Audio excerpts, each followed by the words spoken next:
Donc j'introduis la prochaine présentation, qui s'appelle Data Science et Mille Barap, fait par Samir.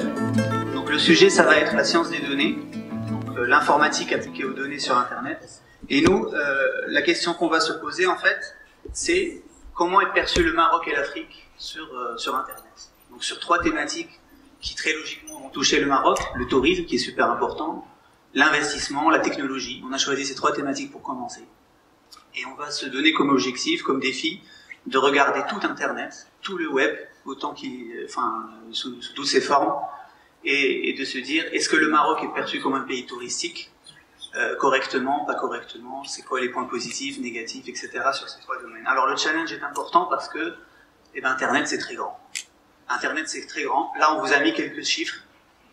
Je ne sais pas si vous les avez tous en tête, mais il y a 6000 tweets par seconde. Depuis le temps que je vous parle, là, il y en a eu 200 000, voire 1 million. Donc c'est extrêmement rapide. Ces tweets, on ne sait pas ce qu'ils ont dit. Moi, j'étais pas sur Twitter, là, je ne sais pas ce qu'il s'est raconté, mais il y a eu 1 million de tweets qui ont été tweetés depuis tout à l'heure. Bon, ce serait bien de savoir si c'est des choses positives pour le Maroc, négatives pour l'Afrique en général. Et en fait, toute cette mine d'informations, on la traite pas. On pourrait prendre de bien meilleures décisions si on pouvait avoir accès à ces données et les interpréter, en fait. Donc voilà, je vous laisse regarder un petit peu ces statistiques. Donc on voit tout de suite que il y a 1 milliard d'utilisateurs actifs sur Facebook. Tous les jours, ils font des choses sur Facebook. Ils postent des statuts, ils disent des choses intéressantes. On a des millions de mails qui sont envoyés tous les jours. Il y a autant de sites web sur Internet. Si on prend tout Internet dans le monde, il y a autant de sites web que d'êtres humains. Il y a à peu près 4 milliards, 5 milliards de sites web. Donc pour aller tous les lire, il faut vraiment une technique, il faut vraiment de la technologie. C'est pour ça que si on propose ce volet data science, c'est pas pour le plaisir, même si ça nous fait plaisir, pour être honnête. C'est parce qu'on n'a pas le choix en fait. Avec toutes ces données, il faut utiliser de la technologie. Donc nous, je vais pas vous faire de fausses promesses, on va pas analyser tout ça. On a pris un échantillon pour commencer, pour voir un peu la faisabilité, pour voir ce que ça donne. Et puis, au fil des mois à venir, on va progresser, on va faire de plus en plus grand. Juste avant d'introduire notre outil, quelques intuitions, vraiment quelques minutes, quelques intuitions. Si on voulait savoir aujourd'hui ce que pense le web de l'Afrique, qu'est-ce qu'on ferait? Moi, j'ai fait ça hier matin. Je suis allé sur Internet, j'ai tapé Afrique sur Google et j'ai vu des articles au hasard. Donc, on voit que des fois, ça part de voyage, de e-santé, donc c'est plutôt de la technologie. Des fois, ça part de guerre, donc c'est vrai, malheureusement. Danse africaine, quelqu'un voulait faire de la danse, pourquoi pas. Et il y a la dernière phrase est très neutre. L'Afrique est un des 7 continents de la Terre. Qu'est-ce qu'on voit ici? On voit que, en regardant un échantillon au hasard, on peut avoir des informations très intéressantes, mais il faut être un être humain pour les lire. Un ordinateur, il sait pas que la danse c'est bien et que la guerre c'est mauvais. On va lui dire la guerre c'est mauvais, mais après quelqu'un va dire conflit. Il faut lui dire que conflit c'est mauvais. Après quelqu'un, on va voir, par exemple, génocide. Il faut lui dire que génocide, on peut pas faire ça mot à mot. Il faut vraiment une technique informatique qui puisse rendre l'ordinateur intelligent. En fait, c'est l'intelligence artificielle. L'ordinateur, il doit comprendre que certains mots sont positifs, que certains mots sont négatifs. Donc, si je résume, il y a beaucoup de données sur Internet, et on a une technologie qui est capable, aujourd'hui, de faire de l'intelligence artificielle et d'interpréter ces données. Nous, ce qu'on s'est dit dans le Minval, c'est qu'on va coller les deux. Et on va essayer de répondre aux questions qui intéressent le Maroc, et l'Afrique d'ailleurs. Pour faire ça, nous, on a quand même pris pas mal on a analysé 700 000 tweets, 70 000 articles et 2 millions d'articles de news. C'est 70 millions de mots au total. Donc voilà, c'est assez correct. Comme statistiquement, en fait, statistiquement, c'est quand même pas mal.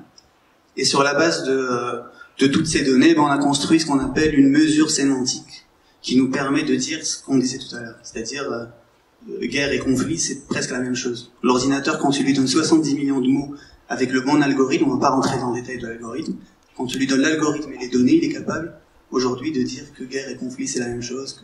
Et donc ça sans rentrer dans les détails.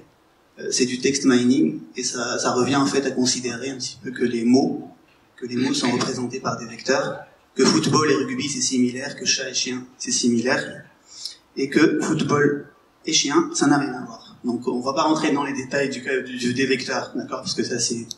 Mais l'intuition générale, en fait, elle est là. Avant de passer à l'application que Othman veut présenter, on va juste montrer les résultats. Tout ça, donc ça fait plaisir, c'est de la techno.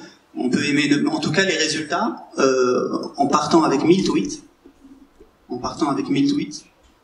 voilà ce qu'on a aujourd'hui sur la carte du monde. On a pris la carte du monde et on s'est dit, on va regarder tous les tweets, enfin, pas tous, mais 1000, Et ces tweets-là, qu'est-ce qu'ils racontent sur le Maroc en termes de tourisme? Donc il y a un code couleur, plus c'est rouge, plus ça veut dire que le tweet parle beaucoup de tourisme. Donc c'est important, avant de vous montrer, il y a 3 cartes, hein. Ça c'est une carte sur 3, il y en a 3. La première, elle est sur le tourisme. Il y a 1000 tweets qui sont tweetés à 1000 endroits différents sur la planète, d'accord? Ces tweets-là vont parler de plein de choses, mais dès que le tweet parle de tourisme, on va le détecter, il va apparaître en rouge. Donc c'est quand même rassurant que le Maroc fasse de la publicité pour le Maroc. Vous voyez le point rouge?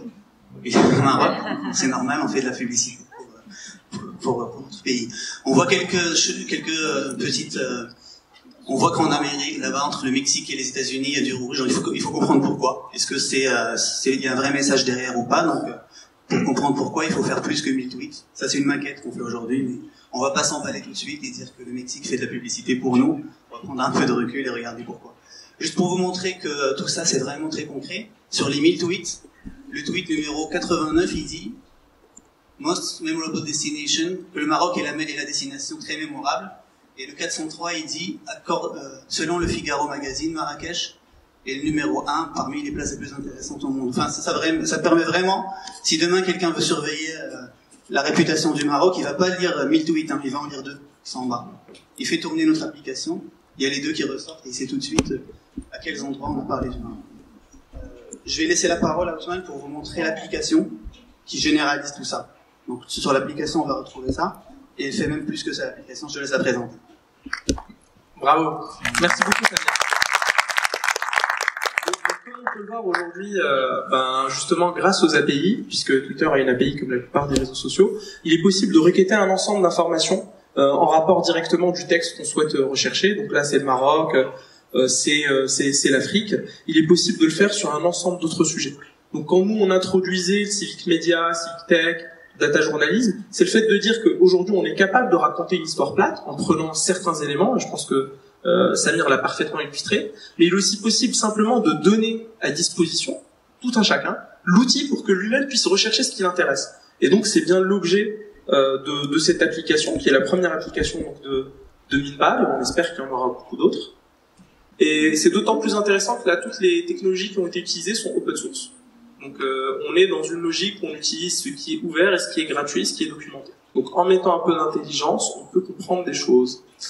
Et donc là, typiquement, là ce qu'on va voir, c'est on va voir quel est le niveau d'association, là sur la gauche, avec le champ sémantique, par exemple tapé. Donc les questions de démographie, de population, de birth rate, on voit que l'Afrique est très impacté, tout comme l'Inde, mais qu'on parle beaucoup moins de la Russie ou du Japon, vu que eux ils ont un peu de déficit démographique en ce moment. Je sais pas, pour faire sortir par exemple l'Afrique davantage, si on tape démographie et youth, voilà. Donc là on voit encore une fois que ça remonte encore plus haut. Donc c'est vrai que les questions démographiques aujourd'hui sont centrales, notamment sur les informations qu'on voit sur les réseaux sociaux. Si jamais hop, là on corrige, l'Afrique passe devant.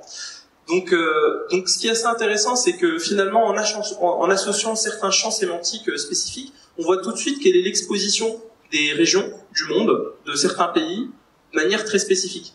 Et là, ce type d'application, ce qu'elle a pour objet, c'est vraiment d'explorer une certaine forme de connaissance en rapport de ces sujets-là. Donc nous, on va la rendre publique sur Internet, elle sera accessible directement via minbalab.ma. Et donc là, c'était vraiment juste d'avoir ce qu'on appelle une petite démo pour aujourd'hui, pour montrer qu'il était possible de faire des choses. Plus le temps va avancer, plus nous allons complexifier ces applications, les documenter pour permettre à tout le monde, notamment aux journalistes, mais pas seulement, d'avoir accès à un certain nombre d'informations qui, jusque-là, n'étaient juste pas disponibles, et deuxièmement, qui étaient très accessibles à n'importe qui, simplement en tapant un certain type de mots-clés. Donc, typiquement, si jamais on tape Marrakech, je vais taper avec les 2 orthographes, parce que Marrakech en anglais s'écrit avec un S. Je ne sais pourquoi. Ouais, c'est vrai qu'on n'a pas tout indexé. Donc là, en tout cas, c'était pour donner ce petit exemple-là, et sans plus tarder, je vais vous introduire notre dernier talk, parce que je pense qu'on